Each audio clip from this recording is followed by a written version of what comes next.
Shalom saudaraku, selamat hari Minggu. Saya akan bagikan apa yang Tuhan taruh di hati saya. Berjalan bersama Yesua. Kali ini kita akan membahas dari Matius pasalnya yang kelima, ayatnya yang ketiga, yaitu bagian dari khotbah di bukit. Demikian firman Tuhan, Matius pasal 5 ayat yang ketiga. Berbahagialah orang yang miskin di hadapan Elohim, karena merekalah yang mempunyai kerajaan sorga.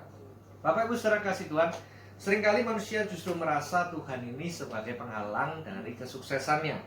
Ada yang berpikir ikut Yesus itu susah, tidak boleh nipu, tidak boleh menjahati orang, tidak boleh menginjak orang lain untuk tangga menuju kesuksesan, dan lain sebagainya. Seringkali kekayaan ini menjadi penghalang untuk seorang boleh mengenal Tuhan secara personal dan lebih dalam lagi.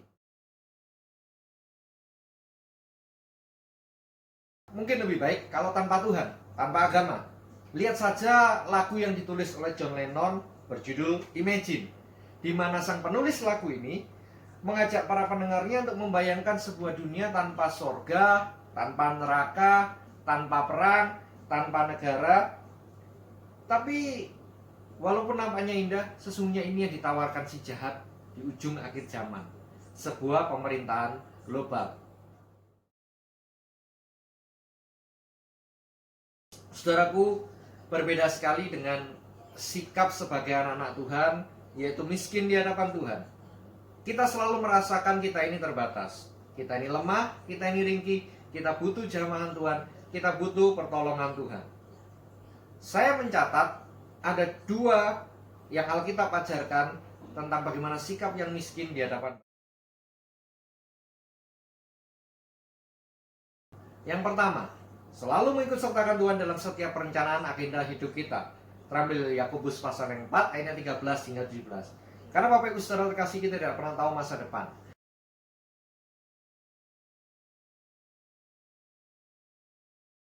Apa yang akan terjadi kita tidak pernah tahu. Karena itu penting sekali untuk kita selalu melibatkan Tuhan dalam perencanaan. Poin yang kedua, Alkitab mencatat sikap yang miskin di hadapan Bapa itu mengucap syukur dalam segala hal. Karena menyadari segala yang terjadi di dalam kehidupan orang percaya, tidak ada yang kebetulan. Semuanya dalam kontrol Bapa. Saudaraku, kalau kita mempraktekkan dua sikap ini, yaitu selalu mengikut sertakan Tuhan di dalam segala perencanaan kita dan mengucap syukur dalam segala hal yang terjadi, maka kita menjadi orang miskin di hadapan Bapa, dan itu menyenangkan Bapa. Kenapa? Karena yang miskin tentu akan dia puaskan dengan kebenaran, tentu boleh masuk di dalam kerajaan. Bapak Ibu saudaraku, ibadah telah usai. Angkatlah kedua belah tanganmu dan terimalah berkat ini, sesuai yang Tuhan ajarkan kepada Nabi Moshe. Dari Bilangan 6 ayat yang ke-22 hingga 27. Ucapan berkat imam, berkat Kohenim. Adonai berfirman kepada Nabi Moshe, berbicaralah kepada imam Harun dan kepada anak-anaknya.